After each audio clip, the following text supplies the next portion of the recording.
우리가 어릴 때에 평원지대에서 살아서 산이 우리들에게는 굉장히 신비한 존재였습니다.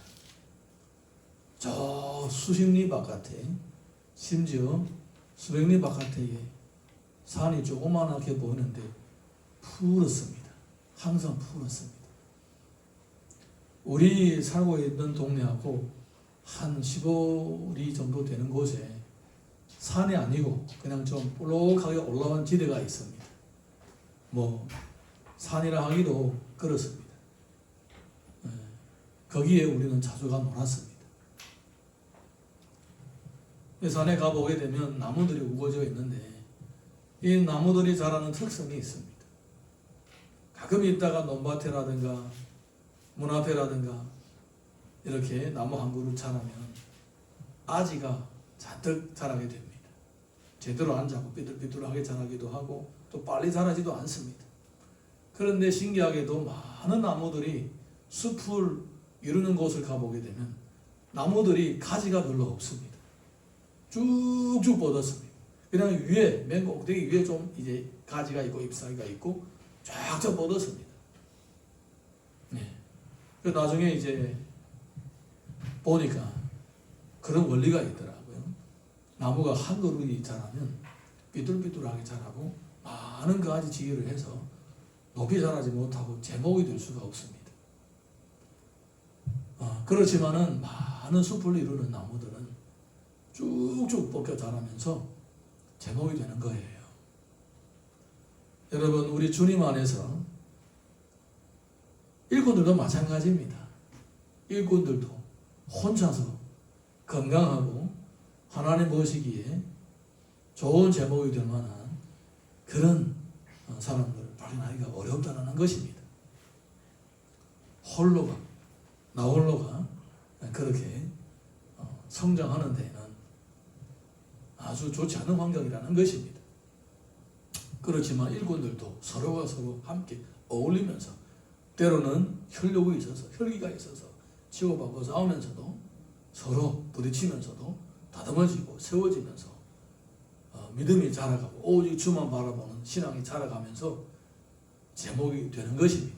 아멘. 할렐루야. 아멘. 예수님도 제자를 부르실 때에 한꺼번에 한 뭉태기를 불렀습니다. 12이나 같이 불렀습니다. 이 12이 전부 다 성자인가? 아닙니다. 전부 다 혈기가 살아있고 이기적이고 자기중심적이고 또 세속적이었습니다. 이 12명이 뒤죽박죽 하면서 치고받고 하면서 시기질투 하면서 살아갔던 것입니다. 오늘도 우리가 본문을 보게 되면 부름받은 이 하나님 일꾼들이 어떻게 부름받았고 어떻게 다듬어지는 것인지 한번 살펴볼 수가 있게 됩니다. 본문의 말씀 43절 44절 우리 같이 한 목소리로 읽겠습니다. 시작. 이튿날 예수께서 갈릴리로 나가려 하시다가 빌립을 만나 이르시되 나를 따르라 하시니 빌립은 안드레와 베드로와 한 동네 베세다 사람이라. 아멘. 예수님께서 그 전날에는 베드로와 안드레와 함께 같이 지냈습니다. 그리고 나서 이튿날에는 이 베드로와 안드레는 바람같이 사라져 버렸습니다. 고향으로 돌아가는 수많은 인해 가운데 묻혀져서 없어져 버렸습니다. 그때에 예수님은 그들과 같은 동네에서 살던 빌립을 만났습니다. 그리고 빌립을 불렀습니다. 이 빌립이 또 다른 사람을 주 앞으로 이끌어오게 되는 것입니다. 우리가 45절에서 46절 이어서 읽습니다. 시작. 빌립이 나다나엘을 찾아 이르되 모세가 율법에 기록하였고 여러 선지자가 기록한 그 일을 우리가 만났으니 요셉의 아들 나사렛 예수니라. 나다나엘이 이르되 나사렛에서 무슨 선한 것이 날 수 있느냐. 빌립이 이르되 와서 보라 하니라. 빌립이 나다나엘을 찾았습니다. 이때 길 가다가 아마 힘들었는지 나다나엘은 나무 밑에서 쉬고 있었습니다. 그래서 찾아가지고 만나서 우리가 메시아를 만났다라는 거예요. 곧 나사렛 예수라는 것입니다. 그랬더니 나다나엘이 하는 말이 나사렛에서 무슨 선한가이 나올 수 있겠느냐, 그 시골 강촌에서 무슨 인물이 나오겠느냐, 그 말입니다. 선지자의 예언이 전혀 언급되지 않은 그곳에서 무슨 인물이 나오겠느냐, 이렇게 얘기를 하는 거예요. 그랬더니 빌립이 하는 말이 와보라, 와보라. 신기한 것은 이들이 전부 다 같은 지역의 사람들이라는 것입니다. 예수님께서 사람을 부르실 때에 분명한 목적과 의도를 두고 부르신 것입니다. 아멘. 예, 예수님께서 안드레를 불렀더니 안드레가 형을 데리고 왔습니다. 예수님께서 빌립을 불렀더니 또 나다나엘을 불러오는 거예요. 여러분, 일꾼들이 일꾼을 불러오는 거예요. 아멘. 할렐루야. 아멘. 예, 일꾼들이 일꾼을 불러오는 거예요.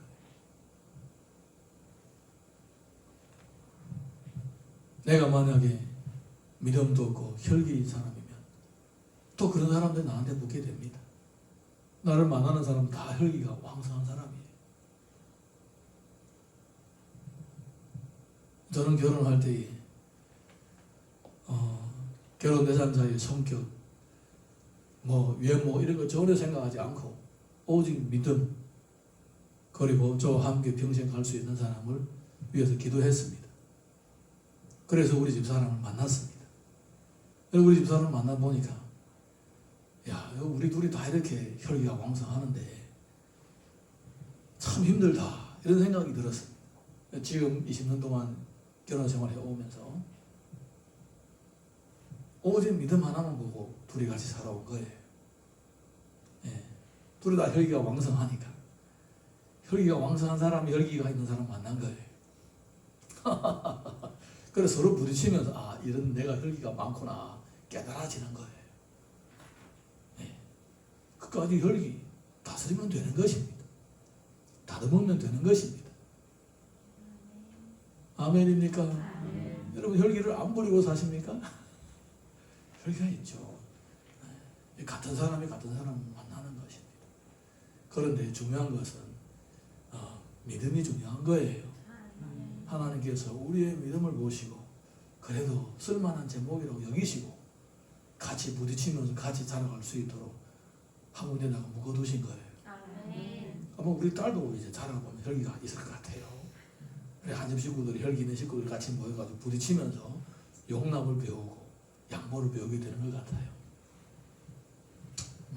또 더 태어나도 또래기가 있는 아이가 태어나지 않을까, 이런 생각을 해봅니다.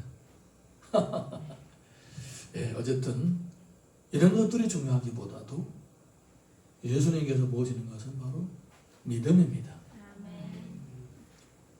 안드레도 빌립도 예수님을 만나자마자 다 받아들인 거예요. 그렇게 나중에 앞장서서 아주 힘차게 주의를 했던 베드로 오히려 예수님을 만나고 하룻밤 같이 지내고 가버립니다.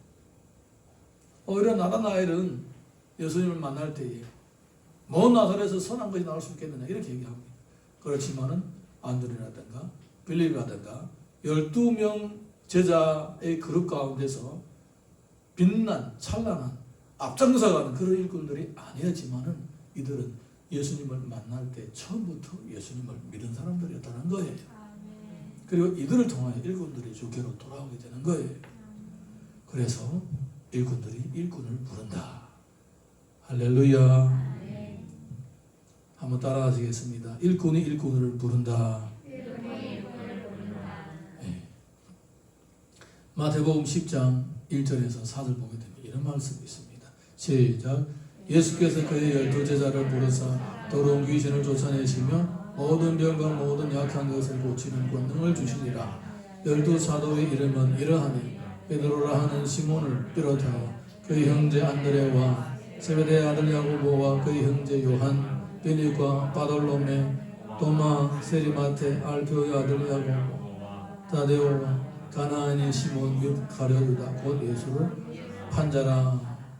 이렇게 예수님께서는 12명을 부르시고 그들을 훈련하기 시작하셨습니다.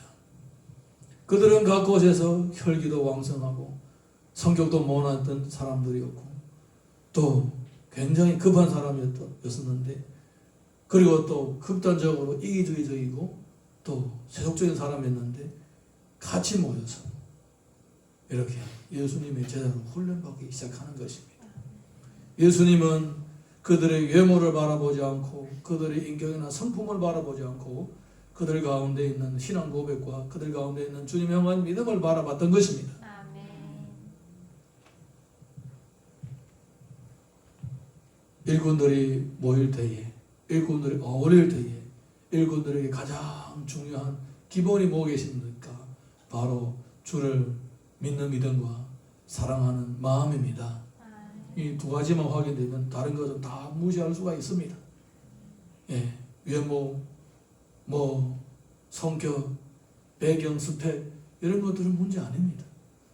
오히려 하나님께서는 약한 자를 택하셔가지고 강한 자를 부끄럽게 하시고 없는 자를 택하셔가지고 있는 자들을 부끄럽게 하시는 것입니다. 여러분, 우리가 사람을 만날 때에 겉의 화려함에 도취하지 마십시오. 돈 잘 버는 사람, 지위가 높은 사람, 사회적으로 잘 나가는 사람, 이게 다 바람 같아요.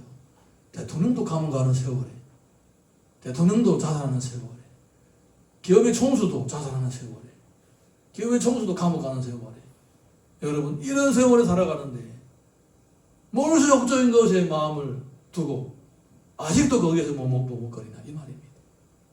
네. 세속적인 것들 다 내려놔야 됩니다. 한국 사회는 정말 하나님 믿기 좋은 사회입니다. 모든 것을 다 극치로 보여주는 거예요. 아예 처음부터 깨달으라고 모든 일들을 전부 다 극치로 보여주는 거예요. 네. 끝을 보여주는 거예요. 그러니까 끝을 보고 마음다짐을 하라는 것입니다. 우리 안에 믿음이 있다면 그 믿음을 불타게 기도하십시오. 주님을 향한 사랑이 있다면 주의 일에 하나님의 죽는 미라로 헌신하십시오. 무엇보다도 많은 일꾼들 함께 어울려서 부딪히는 일이 있어도 때로는 서로 마음에 들지 않는 부분이 있어도 같이 어울리면서 함께 주님의 인도하심을 받을 때에 다 같이 다듬어져서 다 같이 훌륭한 일꾼으로 성장할 수가 있게 되는 것입니다. 자, 이어서 우리가 또 다른 성경을 찾아보겠습니다.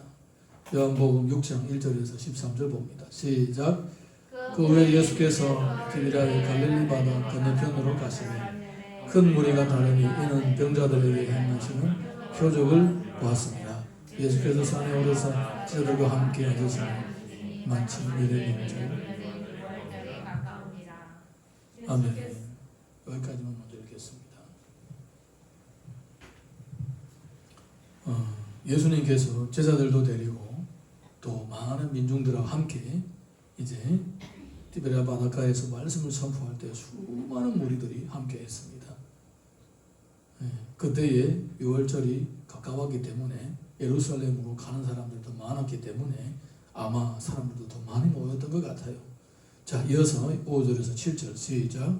예수께서 눈을 들어 큰 무리가 자기에게로 오는 것을 보시고 빌립에게 이르시되 우리가 어디서 떡을 싸서 사람을 먹겠느냐 하시니 이렇게 말씀하시면 친히 어떻게 하시고 빌립을 시험하고자 하십니다. 빌립이 대답하되 각 사람으로 조금씩 받게 할지라도 200데나리온의 떡이 부족하리이다.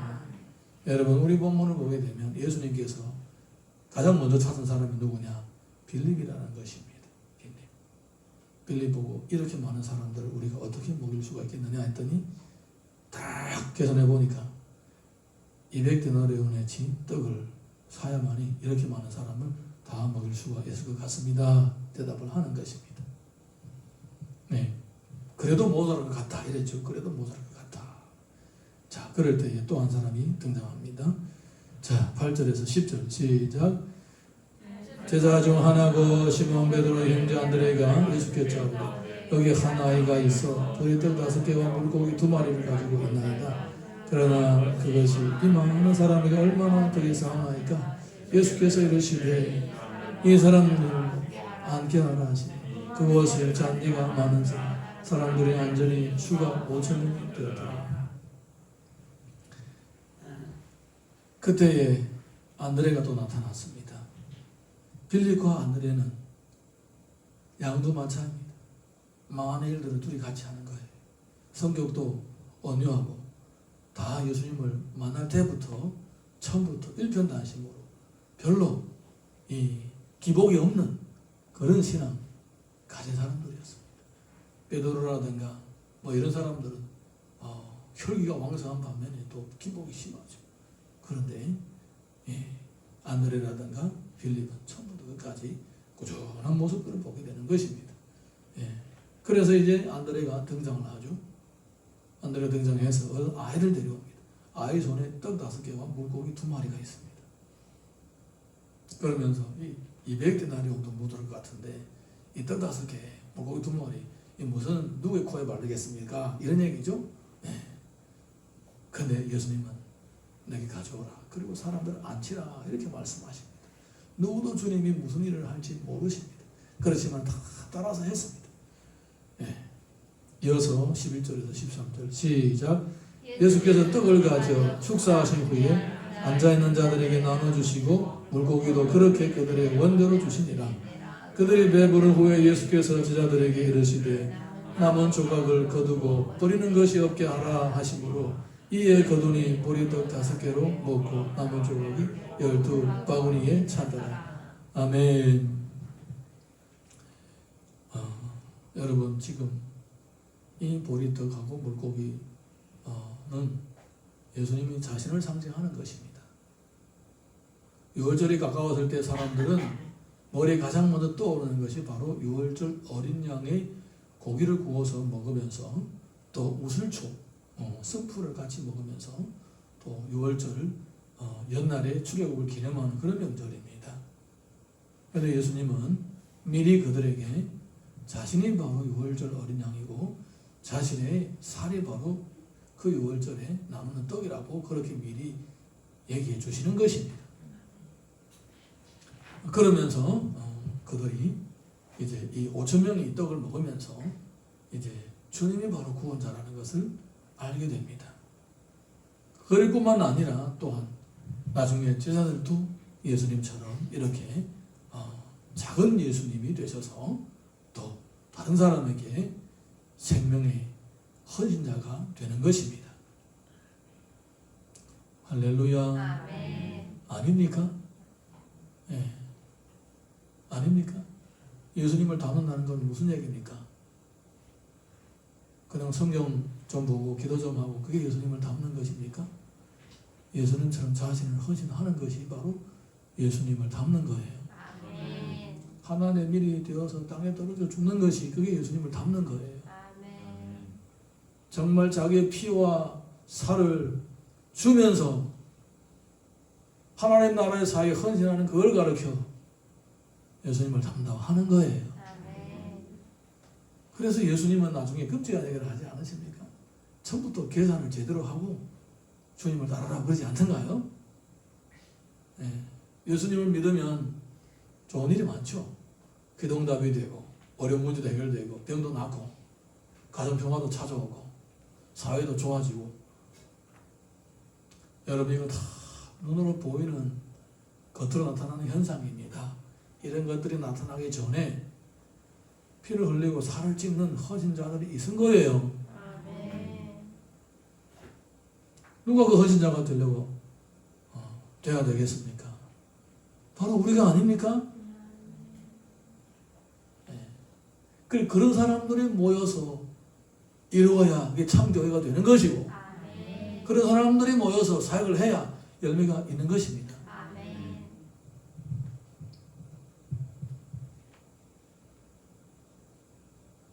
예수님은 이렇게 실물을 통하여서 기적을 행하면서 제자들에게 미리 성만찬을 보여주셨던 것입니다.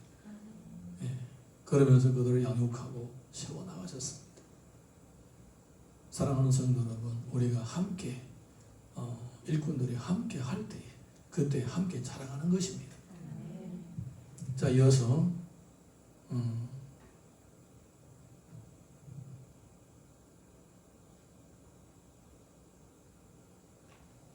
12장 요한복음 12장 20절에서 23절 읽어보겠습니다. 시작. 명절에 예배하러 올라온 사람 중에 헬라인이 있는데 그들이 갈릴리 베세다 사람 빌립에게 가서 청하이르되 선생이여 우리가 예수를 배우고자 하나이다 하니 빌립이 안드레에게 가서 말하고 안드레와 빌립이 예수께 가서 여쭈니 예수께서 대답하여 이르시되 인자야 영광을 얻을 때가 왔도다. 인자가 영광을 얻을 때가 왔도다.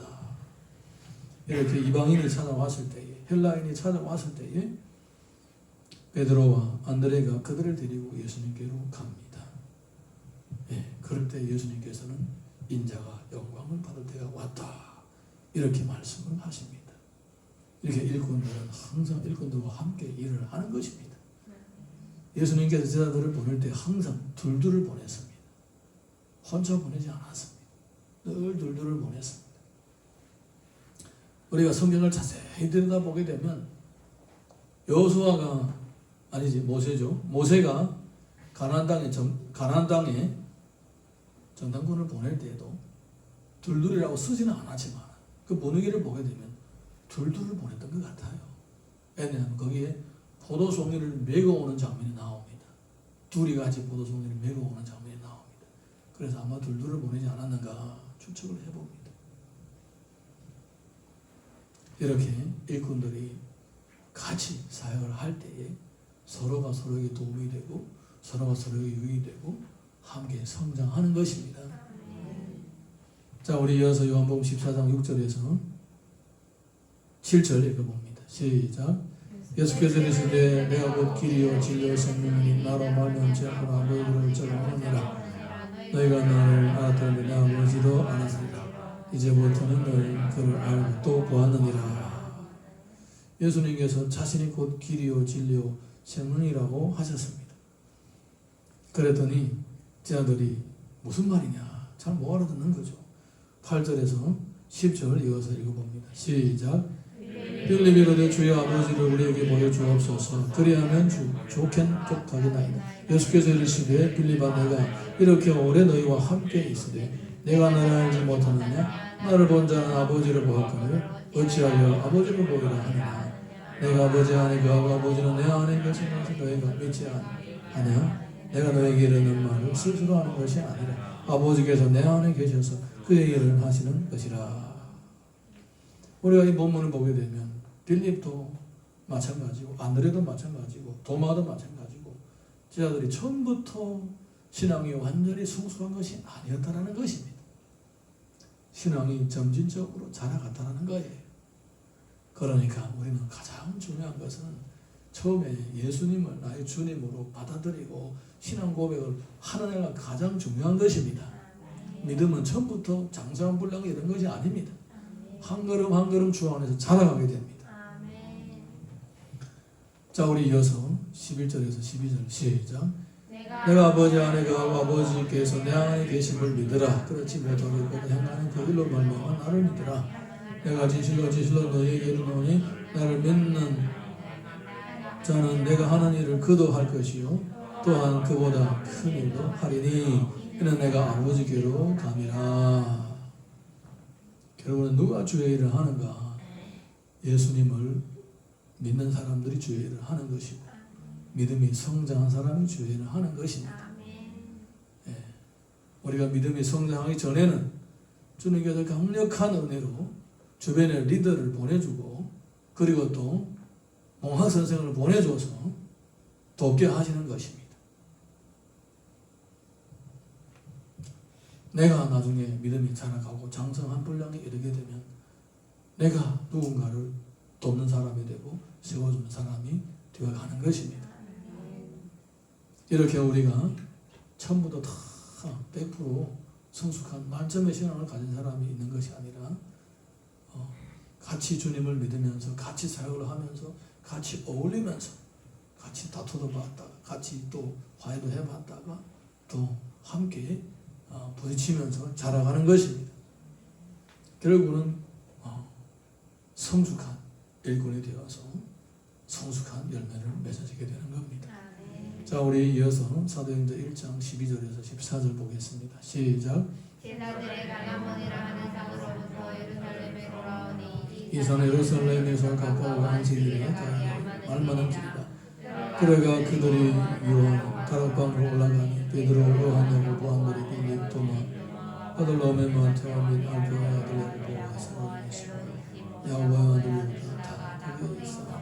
여자들과 예수의 어머니 마리아와 예수의 아우들과 더불어 마음을 다스하여 오로지 기도에 힘쓰더라. 예수님이 승천하신 후에 11명이 남았습니다. 그 중에 가룟유다는 사라졌습니다. 이 11명이 교회 전체의 리더가 되어서 교회 전체를 이끌어 가게 되고 이 11명이 하나님의 나라의 모든 일을 하게 됩니다. 이들은 이제 다락방에 모여서 기도에 힘쓰다가 사도행전 2장을 가보게 되면 모두 다 성령 충만 받아서 각 나라의 방언으로 복음을 전하는 일을 하게 되었습니다. 드디어 그들이 장성한 분량에 이르렀던 것입니다. 장성한 분량에 이르렀다는 증거가 뭡니까? 바로 성령 충만입니다. 성령 충만 받지 않고는 주님의 일을 제대로 할 수 없습니다. 그리고 성령 충만이 없으면 열매를 기대하기도 어렵습니다. 성령이 일하십니다. 아멘. 할렐루야. 우리가 함께 주를 믿고 섬기며 함께 주의 일을 헌신할 때 그때에 성령께서 우리와 함께 하시고 자라가게 하시고 주의 사역을 감당하게 하시는 것입니다. 일꾼은 함께 할 때에 하나님이 좋아하시는 기뻐하시는 제목으로 자라가게 되는 것입니다. 아멘. 농사해 보시는 분들은 알겠지만 벼는 논밭에서 자라야 곡식이 되는 거예요. 문 앞에다가 화분에다 이만큼 벼를 심어봐요. 나중에 벼가 곡식이 됩니까? 다 조정이 됩니다. 왜 그럴까요? 벼가 이제 꽃피면서 벼꽃을 본 적이 있어요? 벼꽃 못 봤죠? 많은 분들이 못 봤을 거예요. 농사해 보신 분들은 다 보셨겠죠. 벼이 꽃피면요 바람이 의해서 화분이 다른 벼 이삭에 날려가는 거예요. 다른 벼 이삭에 내 이삭에 내 화분이 떨어지는 것이 아니라 벌레들이 날아다니면서 화분에 정하는 것이 아니라 바람이 슬슬 불면 화분들이 우수수 떨어져서 옆에 있는 벼 이삭하고 부딪히면서 옆에 있는 벼 이삭의 화분이 떨어져서 수분이 되어서 나중에 알곡이 되는 거예요. 사랑하는 성도 여러분, 일꾼들은 함께 어울려야 성숙한 일꾼이 되고 아멘. 하나님 스승이 합한 일꾼이 되는 것입니다. 아멘. 잠언 27장 17절 이런 말씀이 있습니다. 시작. 서리처럼 날카롭게 하는 것 같이 사람이 그의 친구의 얼굴을 빛나게 하느니라. 잠언 27장 5절에서 6절 봅니다. 면책은 숨은 사람보다 나으니라. 친구의 아픈 책망은 충직으로 말미암는 것이나 원수의 자선이 맞춤은 거짓에서 나는 것이니라. 얼마나 마음에 와닿습니까? 네. 전도서 4장 12절 한 사람이면 폐하겠거니와 두 사람이면 낫을 세겹줄은 쉽게 끊어지지 아니하느니라. 에베소서 2장 22절 너희도 성령 안에서 하나님이 거하실 처소가 되기 위하여 그리스도 예수 안에서 함께 지어져 가느니라. 하나님은 우리를 홀로 둔 적이 없으십니다. 성령님이 함께 하게 하시고 또 일꾼들이 함께 하게 하십니다. 그러므로 여러분 나 홀로 뭐 한다는 것을 아예 처음부터 생각지도 말아야 됩니다. 이 땅에서 주의 일을 할 때는 반드시 동역자가 있어야 된다는 것을 꼭 깨달으시기를 바랍니다. 그리고 항상 주여 일꾼을 볼 수 있는 눈을 허락하여 주옵소서. 일꾼을 붙여 주옵소서. 그렇게 기도하시면서 하나님께서 예배에 나오신 그러한 충성도 일꾼들을 만나시기를 예수님 이름으로 축원합니다. 자, 우리 찬양 하나 부르고 같이 기도하겠습니다.